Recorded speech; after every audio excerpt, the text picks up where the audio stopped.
Hello, I'm Amrit and I'm the co-founder and CEO of Hyperexponential, and I'm your host. I'm delighted to welcome you to the Underwriting Intelligence Podcast today. Today on the show, I'm joined by Karen Dayal, the Chief Underwriting Officer for Commercial Lines at Aviva UK and Ireland. With over 20 years as a pricing actuary across major insurers, Karen combines deep underwriting expertise with a tech-driven approach and leading innovations like Aviva's next-generation pricing platform. She's a recognised industry thought leader and chairs Aviva's Commercial Alliance Women's Network, championing industry diversity and inclusion.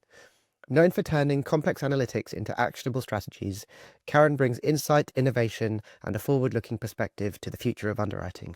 Good morning, Karen. Morning. Thank you for having me today. You're very welcome. It's great to have you on the show. So let's jump straight in. So you are a Chief Underwriting Officer and we are in Q4. So it's probably planning season of sorts for you at the moment. What is top of mind for you going into 2026? Look, I think, kind of most of the things in the headlines at the moment are the things that are top of my mind. So, first of all, cyber.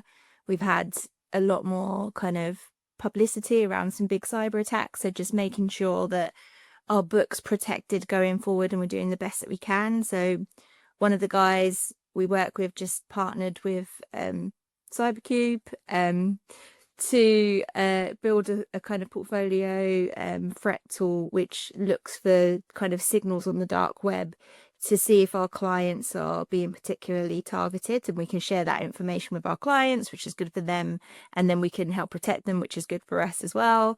And also we can look at trends in our book and make sure the book's kind of protected for evolving cyber threats. Obviously, climate change, obviously massive in the headlines as well at the moment. So making sure we're prepared so that our book is kind of sustainable and we're not going to be hit by unknown losses. So, we're licensing as many cat models as we can and assessing if they add value. And we're also using our exposure management to help us ensure and grow our renewables book. So, for example, solar farms in Texas, they're particularly susceptible to severe convective storms. You get big ice balls the size of baseballs hitting the panels, really bad for insurance. But we're able to use our kind of cat modeling to advise our clients on slightly changing the tilt of their panels, or if That's we awesome. want to, isn't it awesome? That's like really awesome, and things like that.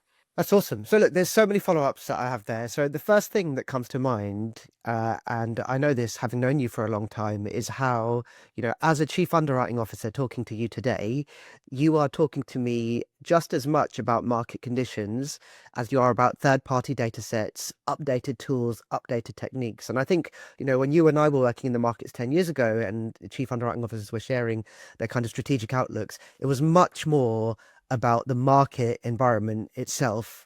And of course, that is the most important driver of any results. But there's so much more conversation now about some of these other aspects of being prepared to underwrite really well.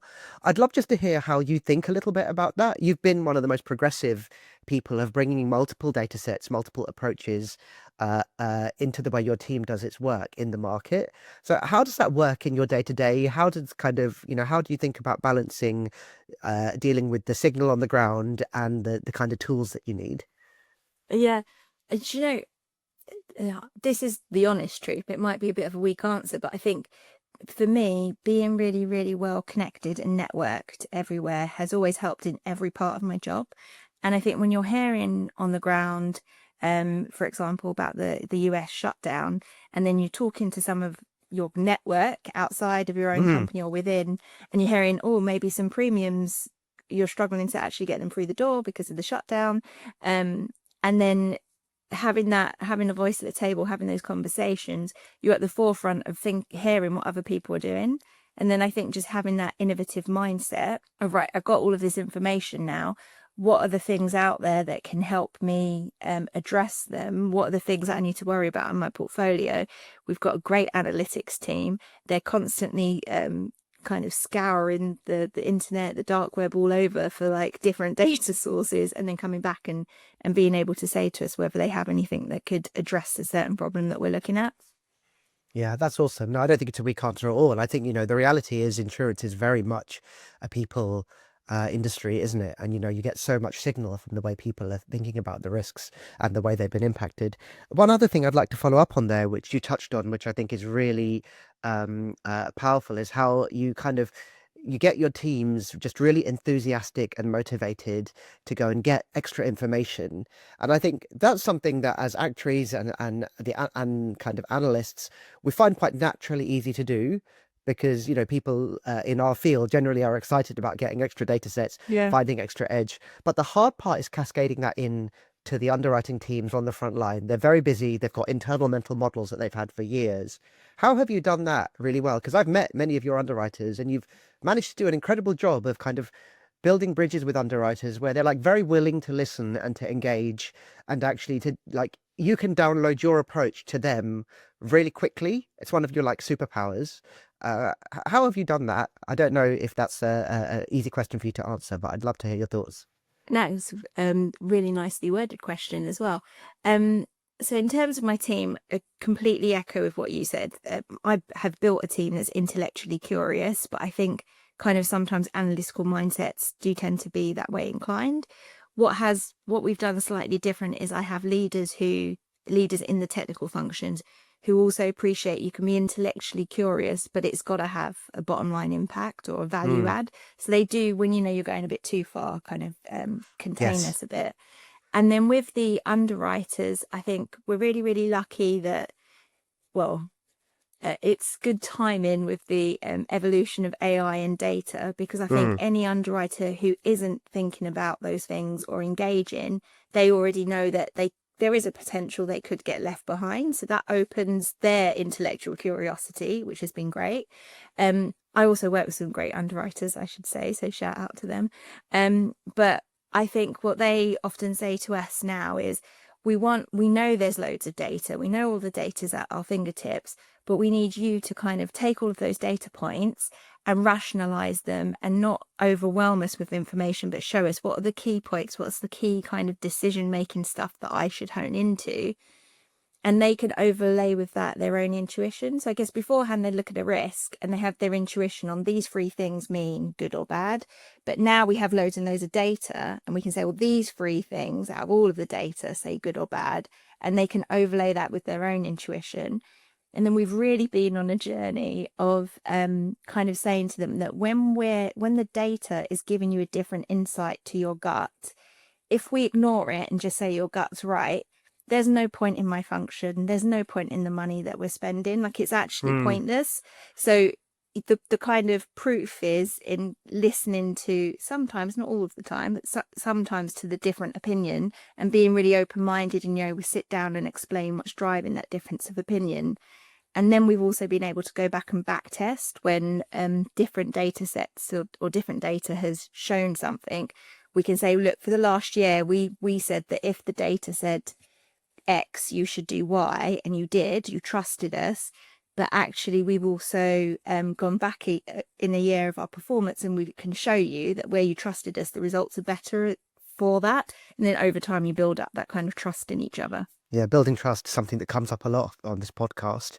But I love that phrase you just said there about like, if we are going to ignore the information and insights we have, all that money that we spent, that time and effort is pointless. I think isn't it amazing? I think how little time, when I see this when I look at a lot of technology transformations, is how much that's often put to one side, and actually how much the kind of hearts and minds, the like actual translation of the work into the actual behaviors is ignored. And I think what you've just said there is just like such an important thing for anyone to think about in making any of this work, is like actually really having collective agreement, right? That actually when it comes up with something that's inconvenient, right, or hard to execute, like if we believe in it, we're going to push through the pain Yeah. of actually dealing with it and addressing it and using it. And I think like the really big one there is that thing of it's a partnership. I think previously, in the way that actuaries interacted with underwriters, it could almost be, well, the model said this and now it's your decision. Whereas when we've come up with new things, we've really kind of stood behind, look, this is what we're suggesting you do, and this is a strategy we're suggesting we follow. But if it fails, I'm there saying, hey, I told them with all the information I had, this is what I told them to do. So actually it's on me. I'm not putting it on you. I think that's really, really, really powerful actually. Because it's their P&L at the end of the day. It is. And, I always used to say this when I was an actuary working in the market, right? Like, it's very easy the easiest way to never have a loss is to say no as an actuary, right? Like, because you're not incentivized on it. And underwriters don't have that luxury. So what you've said there is really powerful, right? You're underwriting them in some sense, right? Which I think is a very powerful confidence. It's a very powerful confidence booster for an underwriter to know, actually, no, the actuaries are in this with me as much as anything else. That is a wonderful segue because, I've known you for a long time, right? Like I met you maybe 15 years ago when we were both student actuaries, so you fast forward 15 years, we've both got different jobs. I'm a technology CEO and you're a chief underwriting officer who's crossed that very difficult threshold from actuarial into underwriting. I'd love to just hear, and I think many listeners would love to hear the learnings you've had of crossing that kind of threshold, particularly kind of the things that maybe were harder than expected and the things that were easier. I think we're really lucky to have trained as actuaries because especially where we both crossed over for a while at Big Syndicate, in that particular environment, our role allowed us to see the whole company. Like you really Yes. were involved in everything.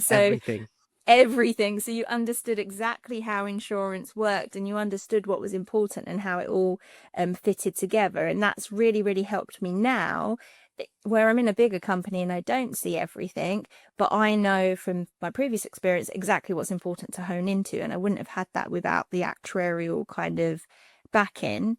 And then the last perspective, well, two more perspectives, sorry. One is I think we're getting more and more pricing actuaries moving into the underwriting roles because of the data and the analytics and things like that, which is brilliant.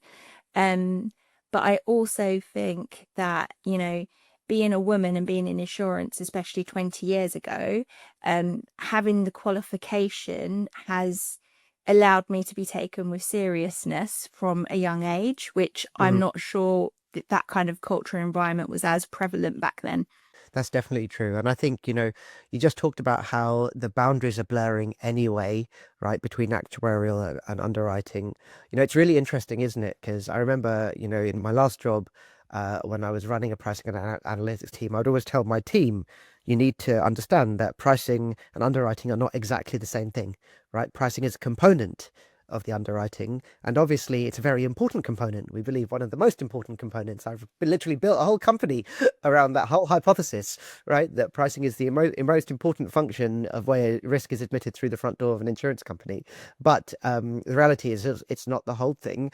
How do you now inculcate that mindset in your teams in both directions? So, like promoting the value of pricing in underwriting is something you've talked a little bit about already. But what about the other parts? Some of those things you learned, with our mutual friend who said it's the real world is bigger than pricing.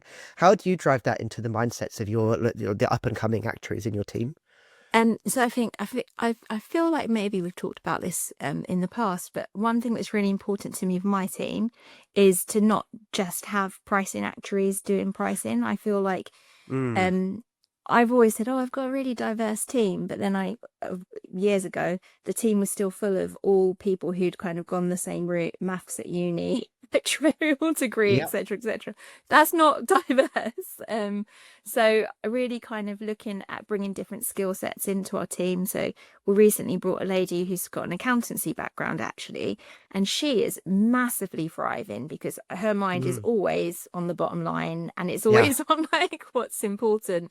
And also her communication skills and the way she communicates with underwriters is slightly different to how the actuaries communicate, and we've been able to learn from each other and kind of build on that mindset. So that has been good. So I want to take a complete change of tack here and talk about getting things done, because you work in a very large company and you have been one of the people that I always quote to my other clients and prospects about the fact that it's very possible to get things done in a large company, right? There's this preconception that actually making change in big companies, they're like super tankers, they can only change 0.01 degree orientation at a time. But you've got a huge amount done. You've moved your team incredibly fast. We talked a lot about the culture of innovation, but then there's kind of just the realities of actually moving things forward in committees and structures. Can you share some top tips that you've got actually on doing this? Yeah, definitely. I do think it is a natural skill set to know how to navigate a large organization and move things quickly. I'd say for us, there's been a number of learnings. I guess one is knowing when you can ask for forgiveness. So, Mm, sometimes slightly pushing boundaries. What do they say? Innovation doesn't happen where there's lots of regulation. So yeah. just being on that line ever so gently and feeling Yes. confident and protected to do that and safe. Yes. I think keeping the change like business led. It's not an IT initiative, it is a business initiative. You need to work really, really well together, but the business needs to Definitely. know exactly what it wants. Um, we in big organizations, and I hear from my peers they're the same, can sometimes get stuck in a buy versus build kind of paralysis. So just, deciding early on if you're going to build it is going to need a lot of internal work and money and investment. If you're up for that, great. But if you're not, make the decision to go one way or the other.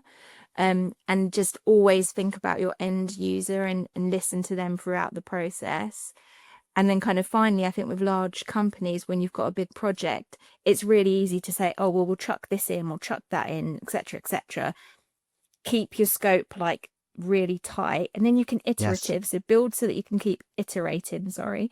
And then you're kind of golden. That's an awesome answer. I think one of the most important things anyone listening to this show can hear about are some of those tips you've talked about there. And I think your point about build versus buy is really interesting, isn't it? I think it's probably one of the hardest challenges if you work in a large company is this looming build versus buy question that come up when it comes to any software, right? And I think, Yeah, we talk a lot about this at HX. It's very rarely build versus buy now. It's build and buy in almost every yeah, consideration, right? Maybe if you're Amazon or the government, right, you've got a choice to build for like very legitimate reasons that you can't buy it anywhere else, or you have security or governance requirements. But it's actually very rarely a single choice. yeah. I think the problem is though, and you're guilty of this, I think, as well, because we are kind of intellectually curious and we like doing new things and we're kind of that pioneer type. I would love to kind of dilly dally along all day and build something really great. 100%.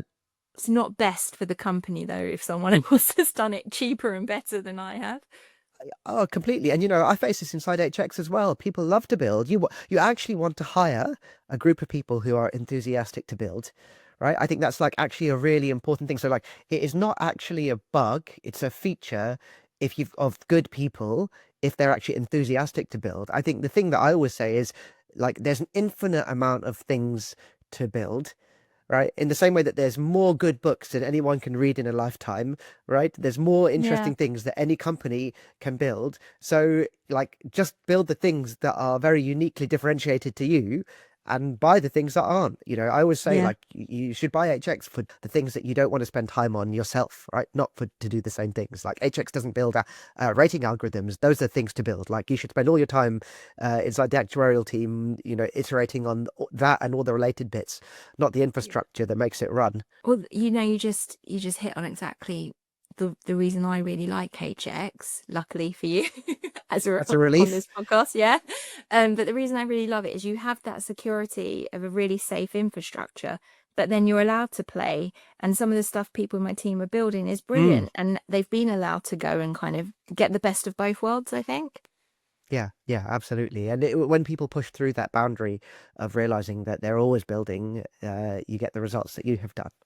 Um, So look, that's actually a really nice segue, actually onto my next question, which is about like driving change, but also driving adoption, right? So I think, again, we touched on this earlier, like getting teams to engage with new tools is a really hard challenge, right? Particularly with seasoned underwriters who are used to traditional techniques and methods. This isn't just necessarily about them changing their minds about the variables, but it's actually about getting their hands on the keyboard, right? The number one challenge that we face is people have got like real Excel muscle memory, Yeah. right? And you'll know this because HRX is probably one of the market leaders at building Excel-like interaction and capability into our platform. Things like search, sort, filter, copy, paste, all those things. Like we're Yeah. obsessed about this side of things. But actually, the flip side of that is you don't want to just replicate Excel in the browser in any of the tools you make, HRX being one of them. So how have you encouraged teams to engage with new platforms and analytics tools? What tips and tricks can you share there? So this isn't actually real, but I'm going to say it because it always makes me chuckle. Being able to change the color scheme on Oh pricing yeah, tools is it does matter. ridiculously important. Yeah, it really matters, that and the font. So I think kind of resistant when, as a pricing actuary, the thing that I've seen makes pricing actuaries resistant to moving away from Excel is the lack of control that Excel gives you. And so I think that with underwriters, the thing that moves them away from Excel is exactly that also. Like, they have a lot of control when they have Excel models. They can open them, they can get everything they need, everything's ordered exactly, everything's adaptable to them. So like the first kind of key is making sure that when they move to something else, they're not losing functionality and they're not losing control. Because I think the minute you say you can't go back and look at something, or you can't go back and you've why would they want to do that? They've lost control of their kind of process. I think as well, possibly like we're doing a disservice to the way that underwriters are moving nowadays, because Fair. I'm seeing less and less kind of that resistance, and more That is people true. they're actually saying, come on then, AI's here, show me what you're going to give me. And I'm like, hold on, let's find the value first. And then I think the other one is, my underwriters often accuse me of, for decades, Karen, a pricing actuary would come to me and say, oh, you've had bad data before, but I'm going to give you this model and I'm going to collect the data for 5 years and then you're going to have the best model ever. And then they tell me, and this has happened every year and nothing ever gets better. So I think you've got to deliver on what you're saying. If you're implementing the change, they need to know immediately what's got better for them, and we shouldn't lose focus of that at all. Yeah. I mean, you've Yeah. touched on something, which is the kind of feedback loop. Cycle length is so important, right? Telling Yeah. anyone that they can get incredible results in 5 years' time is just, but if you look at a huge number of the pricing transformations, they operate on multi-year timelines. And I I think, know. one of the things I always say, I've probably said this on this past podcast 2 or 3 times already, is like, break them down, have some results quickly. Success has many friends. Convince 1 or 2 underwriters with great results and great benefits that things are going really well. You'd be amazed at adoption. Yeah, exactly that. Having a couple of good choosing your champions wisely is really, really important. Don't necessarily choose the person who puts their hand up for everything. Maybe choose the person who is more skeptical and like really, if they have to champion it and they have to get on board on it, then you've got the most skeptical on board. You've got everyone on board. Exactly. A turned skeptic is one of the most powerful recruiting agents, full stop. Yeah. Karen, you are an inspiration to me. I'm so glad we got to have you on the show finally and get to do this properly on the record. So thank you for coming on the show. No, thank you so much. Really, thanks for having me. And really, really happy to know you guys and work with you. Thank you. That's it for this episode of the Underwriting Intelligence Podcast. I hope you found it useful and thought-provoking. If you did, don't forget to follow or subscribe wherever you get your podcasts. And if you know someone in insurance who'd find this valuable, please share it with them. I'm Amrit, and I'll be back in 2 weeks with more insights that matter in the insurance world. Until then, thanks for listening.